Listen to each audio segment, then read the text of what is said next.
Welcome back to Tectonic with Munzir. और आज के इस एपिसोड में बात करेंगे सैमसंग के दो फोल्डेबल स्मार्टफोन्स के बारे में जो रिसेंटली इंडिया में लॉन्च किए गए हैं, गैलेक्सी फोल्ड 7 और गैलेक्सी फ्लिप 7। ये है flip 7 and then this is the fold 7। सबसे पहली चीज़ जो आप नोटिस करते हैं इस फ़ोन में वो ये है, स्पेशली आप फ्लिप 7 में, क्योंकि जब से इनका इंसेप्शन हुआ फ्लिप में, जो क्लैमशेल स्टाइल फ़ोन्स आते थे, तो सबसे पहले सैमसंग ने इतनी छोटी सी डिस्प्ले दी, फिर उसके बाद यहाँ तक की display the, and now this has full fledged display. Like अब अगर आप कवर डिस्प्ले पे भी बहुत सारी चीज़ें यूज़ करना चाहते हैं तो कर सकते हैं, बट अनफॉर्चुनेटली इसके नेटिव ऐप में कहीं ऐसा नहीं है कि सारा का सारा इसमें आप ऐप भी यूज़ कर पाएँ, बट थर्ड पार्टी लॉन्चर अगर आप यूज़ करेंगे तो उससे वो काम भी कर पाएंगे। और अब आते हैं फोल्ड 7 पे। आपको फोल्ड 7 का एक लुक दिखा दूं तो फोल्ड 7 की यूएसपी जो इस बार की है वो दो चीज़ें हैं जो पहले सैमसंग ने कभी नहीं करी।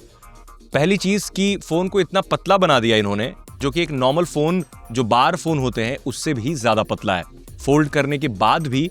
और अगर आप अनफोल्ड कर दें तो कहानी पूरी बदल जाती है, क्योंकि इतना ज़्यादा पतला फ़ोन ऑनेस्टली मैंने कभी नहीं देखा था। इनफैक्ट गैलेक्सी S25 एज भी लॉन्च हुआ था जो कि सबसे पतला फ़ोन है, उससे भी पतला फ़ोन है ये अगर आप अनफोल्ड करके देखें तो। और फोल्ड करके देखेंगे तो थोड़ा थिक होता है, बट स्टिल इसकी थिकनेस काफ़ी कम है। इसका अंदाज़ा आप इस बात से लगा सकते हैं कि जो इसका टाइप सी पोर्ट है वो बिल्कुल एज टू एज हो गया है, यानी इसके बाद कोई जगह नहीं बचती। आप जैसे इसमें आपने देखा होगा USB टाइप सी चार्जर जो होते हैं वो इनका भी साइज उतना ही होता है, तो ये एक काफ़ी बड़ा मूव है सैमसंग का। दूसरी चीज़, अब आपको 200 मेगापिक्सल का कैमरा मिलता है जो अल्ट्रा में दिया गया है, S25 अल्ट्रा में। प्राइसिंग की बात कर लें तो प्राइसिंग शुरू होती है ऑलमोस्ट 1,70,000 रुपए से और 2 लाख से ऊपर इसकी प्राइसिंग जाती है। एंड देन फ्लिप की प्राइस 1,10,000 रुपए शुरू होती है, if I am not wrong. 1 lakh, almost 1,10,000। सबसे पहली चीज कि आप जब फोन को ओपन करते हैं तो क्रीज उतनी ज्यादा विजिबल नहीं होती। नॉर्मली सैमसंग के या फिर दूसरे फोल्ड फोन होते हैं तो उसमें क्रीज ज्यादा आपको दिखती है। Over the period of time यहाँ पे ज्यादा मार्क भी आने शुरू होते हैं, वो तो देखना पड़ेगा आगे चल करके कि कितने ज्यादा इसमें मार्क्स पड़ते हैं यूज करने के बाद। बट अभी यह है कि स्क्रीन का स्पेस काफी बढ़ा दिया गया। और दूसरी चीज, जो सबसे प्रैक्टिकल चीज के बारे में बात करूंगा, वो है कवर स्क्रीन। अगर आप सैमसंग के फोल्डेबल्स को फॉलो कर रहे हैं काफी पहले से, तो आपको पता होगा कि सैमसंग जाना जाता था इस वजह से क्योंकि वो जो कवर स्क्रीन होती थी वो थोड़ा नैरो देते थे, ज़्यादा वाइड नहीं होता था, एक नॉर्मल बार फोन की तरह। तो आपको कुछ भी अगर यूज़ करना होता था तो आपको तुरंत फ़ोन को अनफोल्ड करना पड़ता था, जो कि अच्छी चीज़ तो नहीं है क्योंकि आप ज़्यादातर चीज़ें इस स्क्रीन पे करना चाहेंगे। मल्टीटास्किंग या फिर कंटेंट कंजम्पशन के लिए भले ही आप अनफोल्ड करेंगे, बट अब ये वाइड है। तो मैं आपको एक रेफरेंस के लिए दिखाता हूँ कि ये फ़ोन कितना पतला है। ये नॉर्मल आईफोन 16 प्रो है, और अगर नॉर्मल आईफोन 16 प्रो को देखेंगे और इसको देखेंगे फोल्ड करके तो ऑलमोस्ट सिमिलर है। इनफैक्ट ये थोड़ा सा ज़्यादा थिक लगता है, और अगर आप अनफोल्ड कर दें तो कहानी अलग ही हो जाती है। पूरा का पूरा इससे बिल्कुल काफ़ी ज़्यादा पतला दिखता है। तो ये कारीगरी सैमसंग ने करी है। अब डिस्प्ले की बात करता हूँ। जो मैं आपको बता रहा हूँ कि बार फोन की जो डिस्प्ले होती है वाइड, उस लेवल की डिस्प्ले अभी भी इसकी जो कवर डिस्प्ले नहीं है। फॉर एग्जांपल आप देख सकते हैं इसकी डिस्प्ले तो थोड़ा ज़्यादा वाइड है। बट मुझे क्या लगता है कि चूंकि इस मार्केट में, फोल्डेबल मार्केट में, फोल्डेबल स्पेस में सैमसंग का कंपटीशन किसी से नहीं है। लाइक बहुत सारे फोन्स हैं, वन प्लस हैं, वीवो ने अपने फोल्डेबल्स लॉन्च कर दिए हैं, बट सैमसंग ने over the period of time कुछ सालों से जो मार्केट क्रिएट कर लिया फोल्डेबल का, सो दे नो अगर ये इंक्रीमेंटल अपडेट भी कुछ साल तक पुश करते रहे, थोड़ा थोड़ा चेंज करते रहे, तो कोई परेशानी वाली बात नहीं है। बट इस बार इन्होंने काफी सारी चीजें बदल दी हैं। लाइक फोल्डेबल जो कवर डिस्प्ले है वो ज्यादा अब यूजफुल है, और जैसे ही आप अनफोल्ड करते हैं तो एस्पेक्ट रेशियो भी चेंज हो गया है, और अब बेजल्स कम दिखते हैं और स्क्रीन बहुत ज्यादा दिखती है।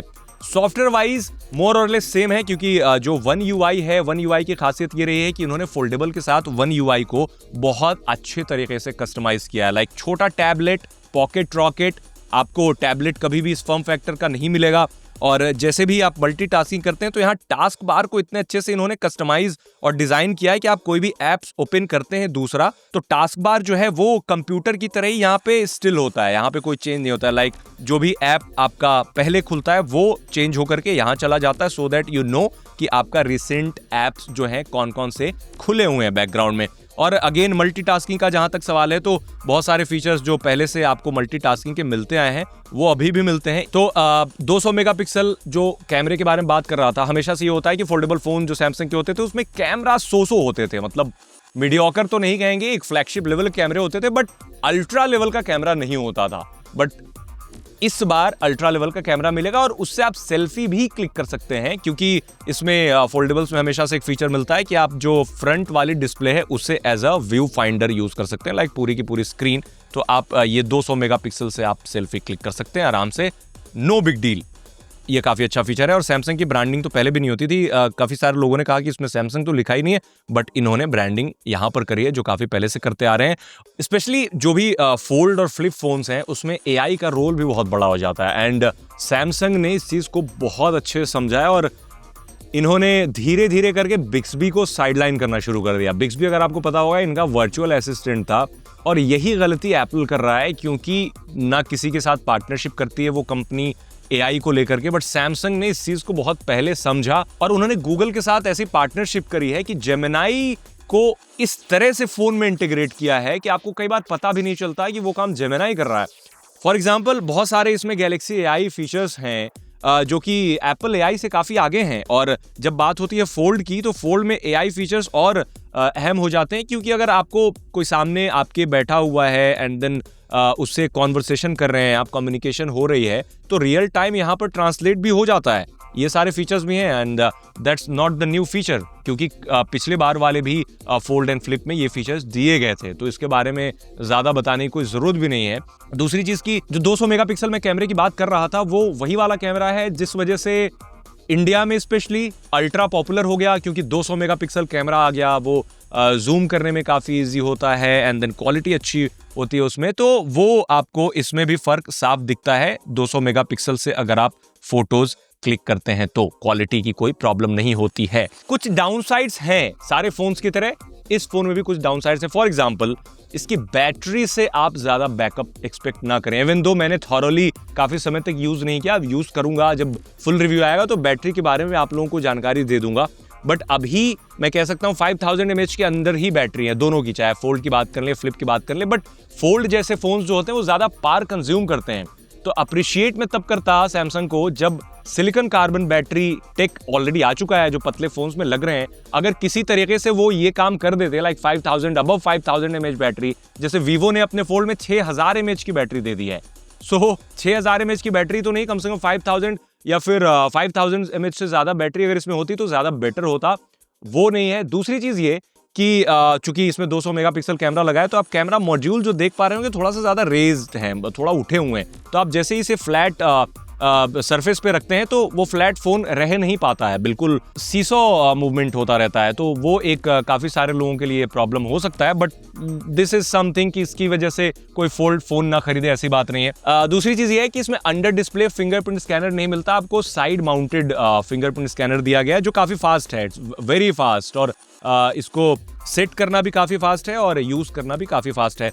तो overall this is a good phone, और पहली बार मुझे ऐसा लगा है कि अब फोल्डेबल नॉर्मल फोन्स की तरह लगने लगे हैं, और भारी भी नहीं है फोन ज्यादा। आप कहीं किसी के साथ अगर ऐसे रख दें तो इनफैक्ट एक नॉर्मल फोन ही लगता है, फोल्डेबल किसी भी एंगल से नहीं लगता, और अगर आप अनफोल्ड करते हैं तो जाहिर सी बात है बहुत सारी चीजें कर सकते हैं। आते हैं फ्लिप पे, फ्लिप के बारे में भी थोड़ी सी बात कर लेते हैं। तो फ्लिप का जो सबसे अच्छा फीचर मुझे लगा वो है कवर स्क्रीन। आपने देखा होगा मोटोरेजर में कवर स्क्रीन ऐसे ही होती थी शुरू में, जो मोटोरेजर लॉन्च हो रहे थे, तो क्लैम्पशेल स्टाइल फोन है ये, और पूरी की पूरी कवर स्क्रीन होना इज मच बेटर देन छोटा सा आपको इन्फॉर्मेशन मिलना है, क्योंकि आप यहाँ से बहुत सारी चीजें कर सकते हैं। बट अफसोस ये है कि सैमसंग ने यहाँ पर सारे फीचर्स आपको नहीं दिए। अगर आप यहाँ पे ऐप ओपन करना चाहेंगे बहुत सारे, तो वो आप नेटिवली नहीं कर पाएंगे, उसके लिए आपको थर्ड पार्टी लॉन्चर्स की जरूरत पड़ेगी, जो कि काफी इजी टू डाउनलोड है। आप अगर थर्ड पार्टी लॉन्चर डाउनलोड कर लेंगे तो यहीं पे सारे ऐप्स आप इवन दो व्हाट्सएप यूज कर पाएंगे, फेसबुक, जो भी सारे फीचर्स आप बड़ी स्क्रीन पे यूज करते हैं वो छोटी स्क्रीन पे भी आप यूज कर पाएंगे।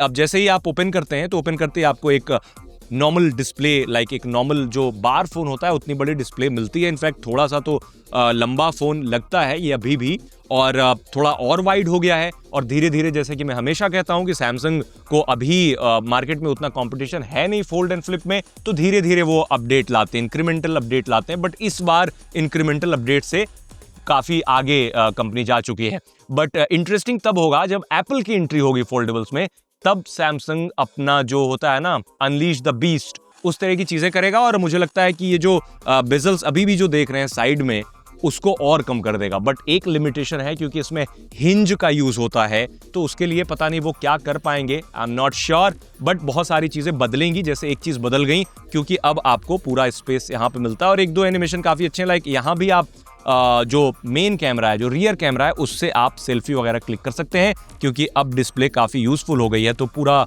आपको एक सेल्फी के लिए ऑप्शन मिलता है, और यहाँ पे बहुत सारे like zoom in, zoom out सब कुछ कर सकते हैं यहाँ से, एंड देन टैप करके फ़ोटो क्लिक कर सकते हैं। और यहाँ पे एक काफ़ी इंटरेस्टिंग सा एनिमेशन बन करके आ जाता है कैमरे के पास, जो काफ़ी अच्छा लगता है। तो इस स्क्रीन को बहुत अच्छे से इन्होंने कस्टमाइज़ किया है।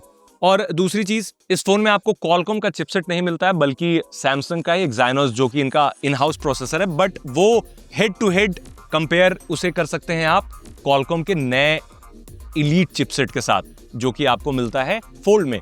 देखना इंटरेस्टिंग होगा over the period of time, जब मैं इसे यूज करूंगा फ्लिप को काफी समय तक, तो कितना ओवर हीट होता है। क्योंकि एक्साइनोस जो चिपसेट है, सैमसंग का अपना चिपसेट है, उसकी थोड़ी बहुत प्रॉब्लम होती है, कंप्लेंट्स आती रही हमेशा से कि ओवर हीट होते हैं फ़ोन, और थोड़ा बहुत लैग भी मिलता है देखने के लिए। तो वो देखना इंटरेस्टिंग होगा, क्योंकि लास्ट ईयर जब इन्होंने फोल्ड एंड फ्लिप लॉन्च किया था, तो दोनों में ही सेम प्रोसेसर दिया था, लाइक क्वालकॉम ही यूज़ किया था। बट इस बार I don't know why company ने इसमें अपना ही चिपसेट यूज़ करने का डिसीजन लिया है। ओवरऑल फोल्ड एंड फ्लिप जो सैमसंग के हैं, इस बार 3-4 सालों में मुझे स्पेशली काफ़ी इंप्रूवमेंट दिखा, क्योंकि मैं यूज़ कर रहा हूँ इनको कुछ दिनों से, लाइक 1 वीक हो गए मुझे यूज़ करते हुए। और सॉफ्टवेयर के बारे में बात कर लूँ फ्लिप के, तो फ्लिप में आपको वही सॉफ्टवेयर मिलता है जो आपको फोल्ड में मिलता है। वन UI मैंने बताया काफ़ी इंप्रूवमेंट है, मल्टीटास्किंग के लिए कई सारे फीचर्स दिए गए हैं। कैमरा क्वालिटी इसकी अच्छी है, बट रिव्यू के बाद बताऊंगा कैमरा क्वालिटी कैसी है, बिकॉज एम्बार्गोड। और आप बताइए कमेंट में कि आपको सैमसंग के दोनों जो latest fold and flip smartphones हैं कैसे लगते हैं।